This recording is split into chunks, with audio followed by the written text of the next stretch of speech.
நம்ம இதை பற்றி பார்க்க போகிறோம். புது அப்டேட் வீடியோ தான். என்னென்னா நம்மளுக்கு புதுசாக நிறையா அப்டேட்டு, அதோட கடைசியாக நம்மளுக்கு அப்டேட் விட்டாங்க.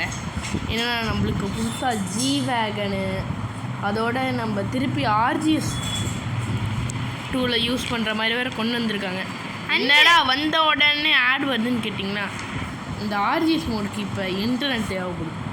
முதல்ல நம்ம சீட் கோட் சொல்லிடலாம். என்னென்னா அந்த ஜி வேகனோட சீட் கோட் 4 தடவை, அந்த 6 4 தடவை போட்டிங்கன்னா உங்களுக்கு ஜி வேகன். அதோட நம்ம பிடிச்ச கலர் மாற்றிக்கலாம். ஒரு நிமிஷம், உங்களுக்கு டிஃபால்ட்டாக ரெட் கலர் வரும். ஒருவேளை உங்களுக்கு ரெட் கலர் எனக்கு பிடிக்காதுப்பா, எனக்கு வேறு ஏதாச்சும் கொடு அப்படின்னு கேட்டிங்கன்னா, ஜி வேகனுக்கு கொஞ்சம், ஏன்னா ஜி வேகன் கொஞ்சம் ஃபேமஸ். சரி, ஓகே, ஜி வேகனோட இன்டீரியரை பார்த்துடலாமா? பார்க்க நல்லா தான் இருக்குது, மேலே சன்ரூஃப் வேறு. சரி, ஓகே, நம்ம RGS 2ல் பார்த்துடலாம். முதல்ல நான் உங்களுக்கு இந்த ப்ராப்ஸை பற்றி பார்த்துறேன். என்னென்னா M1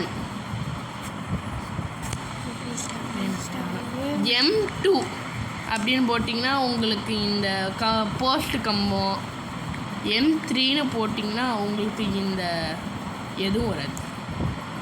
M1 M2 அதுக்கப்புறம் P11ன்னு போட்டிங்கன்னா உங்களுக்கு புதுசாக வந்த செடி, ஏதோ P13. உங்களுக்கு இந்த மாதிரி நிறையா லேண்ட்ஸ்கேப்ஸில் நிறையா இது வரும். அண்ட் நான் ஒரே ஒரு விஷயத்தை சொல்லிடுறேன். AKK சிந்திங்கன்னா கேட்டுக்கோங்க. ஒரு 4th Cல ஒரு பையன் இருக்கான். அவன் பேர் தஸ்வின் வேலா. அவனுக்கு ஒரு யூடியூப் சேனல் இருக்குது, தஸ்வின் கிங்குன்னு. அவன் அந்த நருட்டோ அந்த இதெல்லாம் தெரியாது. Naruto side, anime side actually என்னோடய தம்பியோட ஃப்ரெண்டு பண்ணுறான். அதனால் அவனுக்கு கொஞ்சம், ஆமாம், கொஞ்சம் அந்த க்ரீன் ஸ்க்ரீன்னு எனக்கே தெரியாது. கொஞ்சம் அவனுக்கு ஹெல்ப் பண்ணுன்னு நினச்சிங்கன்னா தஸ்வின் பேலா, இது Taswin king. Taswin king.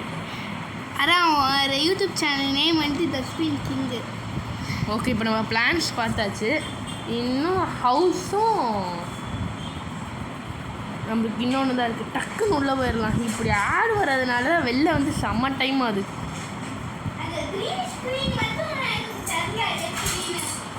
Mega ராம்பை போட்டு போயிட வேண்டியதான். ஏன்னா இன்னும் ஹவுஸஸ், இந்த ஆக்சுவலி ப்ராப்ஸ் ஒன்று எம்மு, அதுக்கப்புறம் அந்த இப்போ இன்னொன்று பண்ணோல அந்த பிளான்ட்டு, அந்த 2 இதையும் முடிச்சாச்சு. இப்போதைக்கு மிச்சம் இருக்கிறது ஒரு புதுசாக ஒரு ஹவுஸ் பில்டிங்கும் நம்மளுக்கு ரோட் அண்ட் லேண்ட்ஸ்கேப்ஸ்.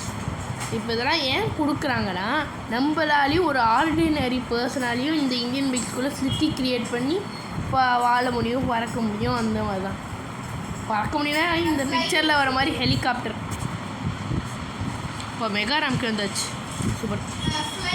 நான் உங்களுக்கு அந்த லேண்ட்ஸ்கேப்ஸ் S1லேருந்து S10 வரைக்கும், S1லேருந்து S5 வரைக்கும் போட்டிங்கன்னா உங்களுக்கு 5 விதமான ரோட்ஸ் வரும். அதுவே S6லேருந்து S10 வரைக்கும் போட்டிங்கன்னா உங்களுக்கு வித்தியாசமான இந்த பச்சை கலரில் இருக்குது பார்த்தீங்களா, அது ரொம்ப ஷேடியாக இருக்கும். அதோட நம்மளுக்கு புதுசாக வந்த ஹவுஸ் பில்டிங் H11. இது நம்ம ஏர்போர்ட்டில் இருக்கிறது. இது ஆக்சுவலி ஹேங்கர்னு சொல்லுவாங்க. இதை அந்த பிளேன் ஸ்டோர் பண்ணுறதுக்கு அதுக்கெல்லாம் தான் யூஸ் பண்ணுவாங்க. அங்கிட்டு கீழெல்லாம் ஒரு அழுக்கு மாதிரி இருக்குது. அது நல்லா அது ஆக்சுவலி ஒரு கான்க்ரீட்டு, ஒரு பழைய போன கான்க்ரீட் மாதிரி. இங்கே செம லேக் ஆதியா, இங்கே போட்ட தப்பாக போச்சு. இன்னும் நிறையா சீக்ரெட் இது இருக்குது. அதை பற்றி பார்க்கணும்னு வச்சிங்கன்னா சப்ஸ்கிரைப் பண்ணிட்டு, லைக்ஸ் பண்ணிட்டு, மற்றவங்களுக்கு ஷேர் பண்ணிட்டு நாளைக்கு பாருங்கள். சரி, okay guys, subscribe, share, like.